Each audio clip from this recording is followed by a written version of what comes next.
Hey guys, Assalamualaikum, it's me Nina and welcome back to Nina Story. Korang pernah dengar cerita tak tentang seorang lelaki yang telah terjun dari pesawat dan hilang sampai sekarang tak dijumpai? Cerita yang Nina nak share hari ni lebih kurang macam cerita James Bond gitu. Tapi kes ni telah diklarifikasikan sebagai unsolved mystery oleh pihak FBI. Sebabnya polis tak pernah jumpa dia dalam keadaan dia masih hidup ataupun dia dah mati selepas dia terjun. Dan sampai sekarang diorang masih tak tahu siapa identiti sebenar lelaki tadi. Jadi hari ni Nina akan bahaskan beberapa fakta ataupun teori dan juga tentang apa yang terjadi sebenarnya. So without wasting any time, let's get started.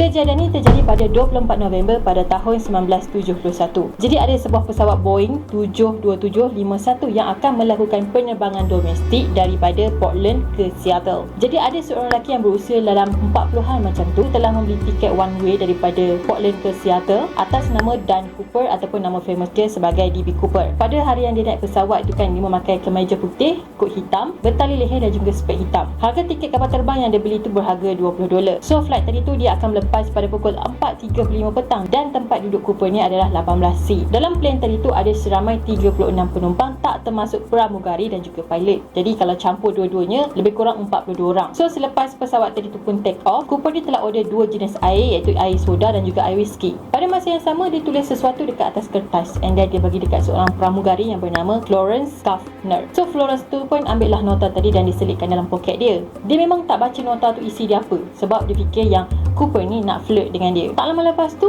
Cooper ni panggil Florence tu balik. Jadi dia cakap macam ni dekat Florence, "Better awak baca kertas tadi sebab saya ada bom dalam suitcase ni." Jadi bila Florence dengar macam tu, of course lah dia terkejut. Lepas tu Cooper tadi minta Florence untuk duduk dekat sebelah dia sebab dia kata diorang semua dah kena hijack dengan dia. Dekat sini juga Cooper telah menunjukkan apa isi dalam suitcase dia. So dalam suitcase dia tu ada 8 silinder yang dilekatkan dengan wire yang berwarna merah. Jadi dia pun explain dah dekat Florence ni macam mana benda tadi boleh berfungsi dan macam mana dia akan meletup. Bukan tu je, Cooper ni juga minta wang tebusan sebanyak $200,000 dalam 20 bil dan juga 4 payung terjun. Jadi kalau nak ikutkan currency sekarang, $200,000 tu bersamaan dengan $1.3 million.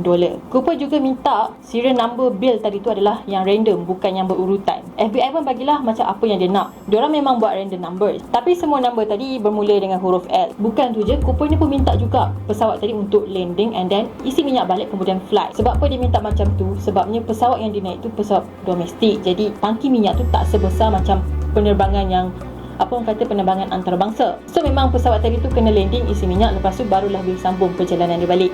Jadi Florence yang duduk dekat sebelah Cooper ni pun tulislah apa yang Cooper ni nak and then dia bawa nota tadi tu ke kokpit. Pilot yang bertugas pada masa tu iaitu William terus take action untuk call pihak trafik kawalan udara Seattle Tacoma Airport. Jadi dia beritahulah apa yang terjadi pada masa tu. Jadi diorang kena tunaikan apa yang dia nak dan bekerjasama dengan Cooper supaya nyawa semua penumpang ni terselamat. Pada masa yang sama, penumpang yang ada dalam pesawat tadi tu tak tahu tentang apa yang terjadi. Diorang cuma anggap itu adalah sebuah penerbangan yang normal ataupun penerbangan yang biasa. Ada yang request nak makan, nak minum, ada juga yang pergi ke toilet dan ada yang request nak majalah sukan. Diorang memang tak tahu langsung dalam kapal terbang yang diorang naik tu ada seorang lelaki yang telah hijack penerbangan tadi dan ada bom. Jadi untuk elakkan perkara buruk terjadi, Florence ni dia cubalah untuk jaga mood Cooper dengan baik. Pernah jugalah diorang kata yang Cooper ni macam upset sikit, tapi diorang cuba untuk handle dengan baik. Diorang kata, "Kita orang dah cuba lakukan yang terbaik untuk awak dan apa yang awak nak kita orang cuba untuk tunaikan." Pada masa yang sama Cooper ni macam cool down lah sikit. Kemudian pesawat tadi telah mendarat dekat Seattle. Semua penumpang turun dengan selamat dan tak ada seorang pun yang curiga. Dekat sini ada seorang lelaki yang bernama Ailey yang bekerja sebagai manager operation system bagi duit yang Cooper ni minta dalam sebuah beg yang besar. Duit tadi diserahkan kepada pramugari yang kedua iaitu Tina. Semua penumpang Cooper lepaskan kecuali kru kapal je. Jadi semua kru kapal ada dengan dia dan diorang akan fly bersama-sama dengan Cooper. So pesawat tadi tu pun berlepaslah mengikut location yang Cooper ni nak. Bukan tu je, Cooper nak pesawat tadi tu terbang dalam kelajuan 150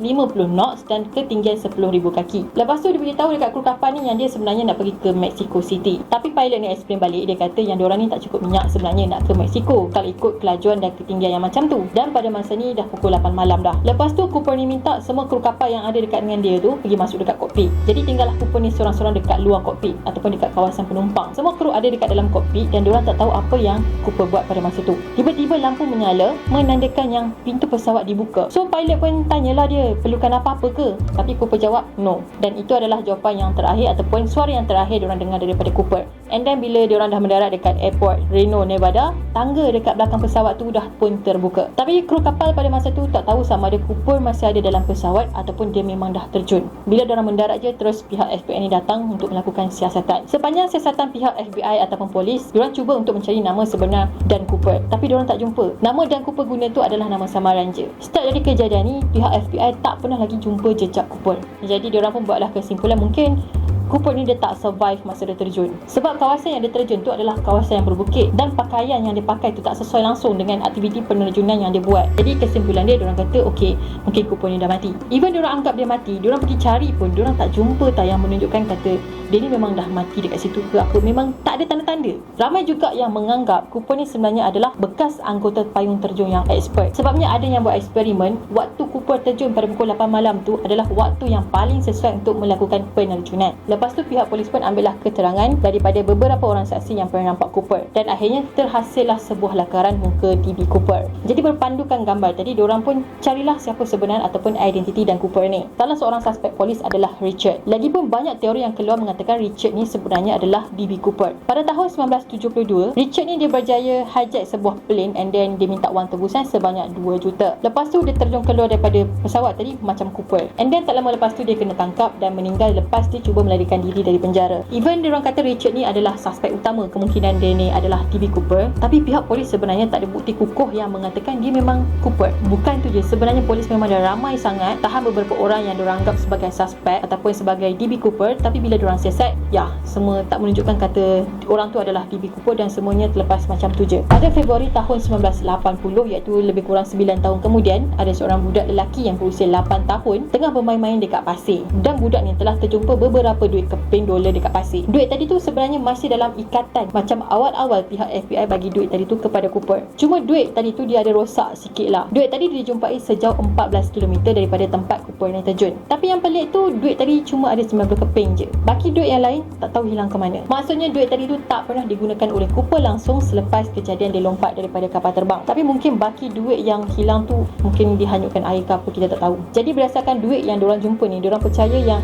sememangnya Cooper tak survive lepas dia terjun. Selepas berpuluh-puluh tahun kes ni berjalan, akhirnya pada tahun 2016 polis pun tutuplah kes ni. Sebabnya diorang memang tak jumpa langsung clue kat mana diorang nak cari DB Cooper. Tapi ada sekumpulan saintis yang terjumpa sesuatu dekat necktie yang Cooper tinggalkan dekat dalam pesawat. Jadi kalau ikutkan kajian diorang percaya yang Cooper ni sebenarnya adalah seorang jurutera kapal terbang. And then pada tahun 2018, ada seorang penulis bernama Thomas, dia kata kemungkinan Cooper ni adalah Robert Rockstraw, dan Robert ni sebenarnya adalah bekas tentera Amerika Syarikat. Thomas dia buat kesimpulan macam ni selepas ada seorang veteran tentera Amerika yang bernama Rick berjaya pecahkan kod rahsia dalam surat Cooper. Jadi lepas veteran tentera Amerika tadi tu dia buat kajian ataupun dipecahkan kod rahsia dekat surat Cooper, so Thomas ni pun buat kesimpulan, jadi kemungkinan lelaki tadi tu adalah Robert. Tapi peguam Robert dia kata Robert bukanlah Cooper. Tapi kalau korang tengok gambar ni, korang akan nampak muka diorang ni macam seiras. So Nina nak tahu apa pendapat korang. Okey guys, Nina nak tanya, yang mana korang percaya? Adakah korang percaya teori yang pertama, yang mana kemungkinan selepas Cooper ni terjun daripada pesawat, dia tak boleh survive, dia meninggal dekat situ? Ataupun korang percaya yang dia ni adalah seorang bekas tentera, iaitu Robert tadi? Sebab kalau tengok gambar yang diorang share tu kan macam ada iras-iras. Tapi ya, kehilangan DB Cooper sampai sekarang masih lagi menjadi misteri kepada pihak FBI dan juga seluruh dunia. Jadi Nina nak tahu pendapat korang, komen dekat bawah. Okey guys, itu sajalah perkongsian Nina untuk hari ni. Nina harap korang suka. Jangan lupa untuk subscribe kalau korang suka dan turn on notification supaya korang tak terlepas dengan video-video yang akan datang, dan follow Nina di Instagram. Kita akan jumpa lagi in next video.